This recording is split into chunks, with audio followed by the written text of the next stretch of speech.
On this beautiful afternoon, it would be a great day for the kids to head outside and take advantage of the sunshine.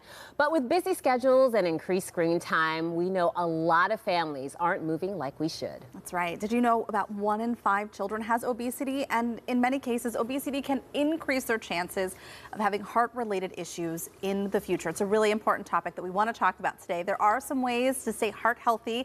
Dr. Brenda Mendizabal from the American Heart Association is here to talk about this. And you're a pediatric cardiologist. I am. And so you're already seeing issues arise in younger kids and talking preventative care for them. Absolutely. So I'm a preventive cardiologist by training. I always say I should not have a job, but I do. Right. So I work with families, children, adolescents, and go through all their cardiovascular risk factors. And so we meet with families who we feel are higher risk for cardiovascular events, and go through everything and say, okay, what can we do to lower your risk of future cardiovascular events? So lots of stuff can be genetic in nature, but a lot of this is modifiable. So this is all preventive care. Yeah. We go through anything from high cholesterol, high blood pressure, looking at BMI, but everything to kind of help families modify these risk factors so they don't have to worry about things like heart attacks and strokes. Yeah, when I think of heart attacks and strokes, I don't associate that with an adolescence, but in my mind, I'm thinking, well, why are these kids, why is this happening to people who are so young? And the first thing that pops into my brain is that they're living a sedentary life. Like they're on their devices all the time. Absolutely. Yeah. It's a completely different childhood than what we had when we were growing up. Right. But we know now that these cardiovascular risk factors in childhood actually do increase adult cardiac events, which is insane to think about. But things like having a sedentary lifestyle, a heart-healthy diet obviously is something we always recommend, but a lot of kids are eating lots of processed foods, junk food. Again, we were talking about busy lives, sometimes eating on the go, eating fast food because it's convenient. These convenient foods are loaded with sodium and just horrible stuff. But we talk a lot about heart-healthy diet. We go through, never smoking a day in your life. We go through kind of limited screen time and increasing physical activity, anything to get kids kind of moving a little bit more. There are some barriers for some families. Yes, you can go outside and take a walk. We know that that's something within our power, that we can increase our physical activity.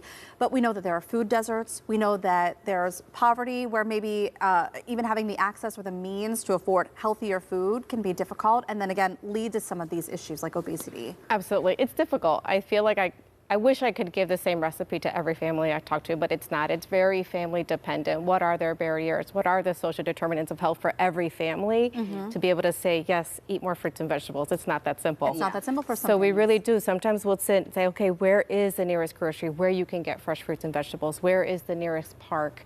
What streets have sidewalks in your neighborhood?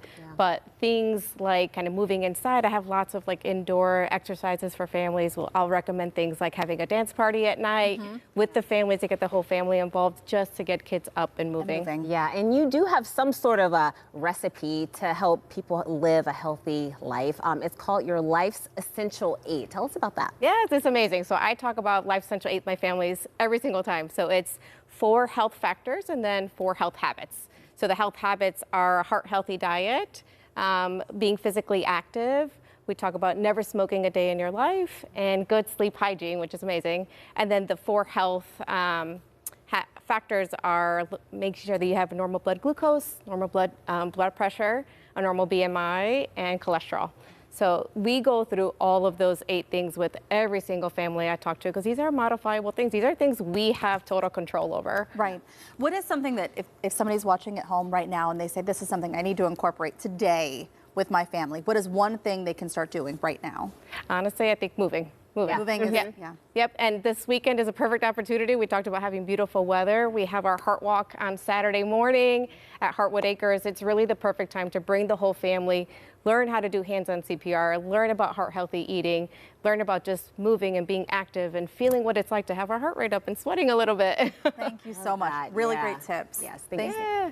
All right, well, there's still time to register for the Heart Walk. It's Saturday, October 4th at Hartwood Acres. We'll have more information at kdka.com/talkpittsburgh.